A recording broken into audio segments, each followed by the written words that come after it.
All right, we are talking just a little bit more this morning, kind of offline, with Dave Roetman and Aaron Matson with the South Dakota GOP and the Democratic Party. We always run out of time to really kind of get to some of the things we want to get to. Locally, some of the issues that we didn't get a chance to touch on. Scyller Borglum announcing her candidacy. There was a little bit of controversy even with her, the speculation, right, that she was going to run. Wasn't there kind of a... There's always rumors and speculation about who's going to run for what, and so it's interesting that it's a free country. She's welcome to join the race. I haven't heard really of anybody else joining the race at this point. What do you think of her challenging Rounds for his seat? What sort of... Well, she's got an uphill struggle for just funding alone. I think the two hurdles that she's going to have pretty soon are the next quarter's fundraising results, and the next thing, and this is a fairly large hurdle, is getting enough petition signatures.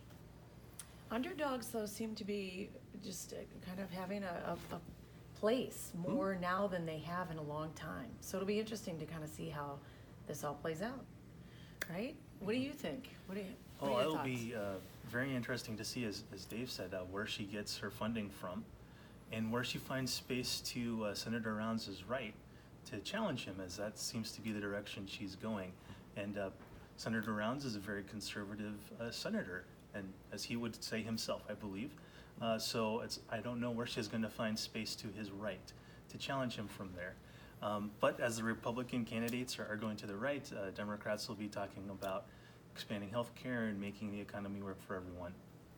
One of the things, though, that South Dakota, I'm not sure how much it's traditionally had, though, are a number of people constantly challenging different candidates for their seats, long held.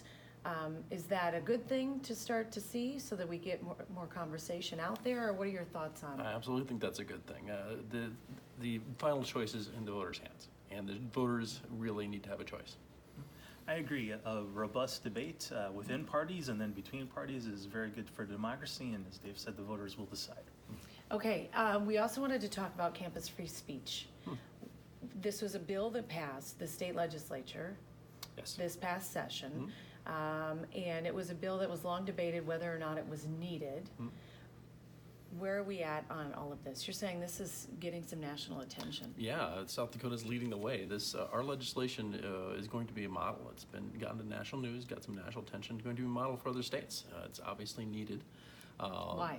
Well, there's some issues with the campus free speech and shutting down some people's opinions about issues. And it's not about interpersonal conflict so much as it is about actual free speech being impugned. And I think South Dakota is really leading the line on this. Free speech for everyone, right? Absolutely. Aaron, we talked about this a lot leading up to the legislation actually passing. I think, it was the opinion of many that this legislation wasn't necessary. Is that still kind of where you're at on it? That's where I'm at on that. First Amendment still holds sway, and that should cover things, I believe. And no one is against free speech on campus. And you're free to speak your mind. You're not free from consequences, though. So if you spout hateful or derogatory things, you might face consequences for that.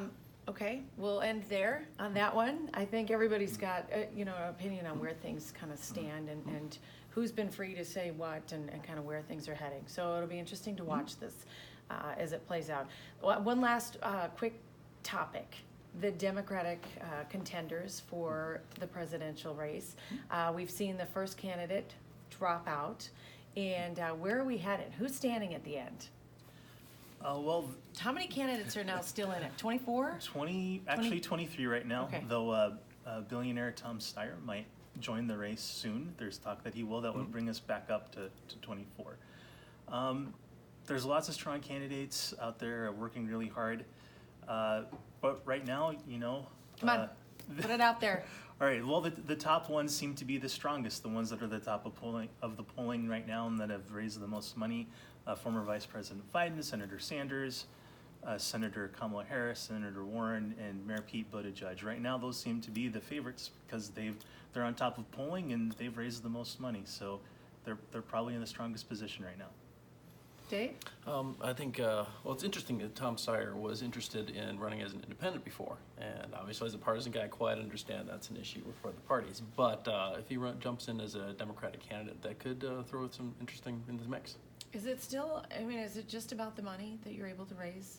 Are we losing out on some good candidates maybe coming out on top in the end purely because they're not raising as much money, or they're not, or is it? I think mean, name just, ID is actually more important. A lot, especially at the primary, small donor is very important. And so it's really not so much the amount of money you're taking in from major donors, it's the small donors and the support you have. The groundswell. Right, yeah, exactly. So I think that's really where the I think it's at. important to remind people of that, because so often you support your think that it's candidates. all about the big money. Yes. Every $5, right? Helps Right, somebody's and campaign. the guidelines, the standards to get into the debates of raising a certain percentage from so many small donors, it could be $1 or it could be a lot more than that. I think is encouraging the Democratic candidates to expand and raise grassroots money, which is good. And then once you make it to the debate stage, like a couple of candidates, like Secretary Julian Castro, had a good moment at the debate, and all of a sudden he went from 0 to 1 to now he's in 4 or 5, and he looks in a pretty strong position going forward. So I think it is name ID. If you make it to the debates, have a moment, I think you have a shot. I think things will change very rapidly. Things will change very rapidly. We're going to be looking at the election in the face here before we know it. All right, guys, thank you very much. you. Great to have you, and always appreciate the extra time that you gave us this morning. Thank you. And we'll see you again here in a couple of weeks. All Okay. right.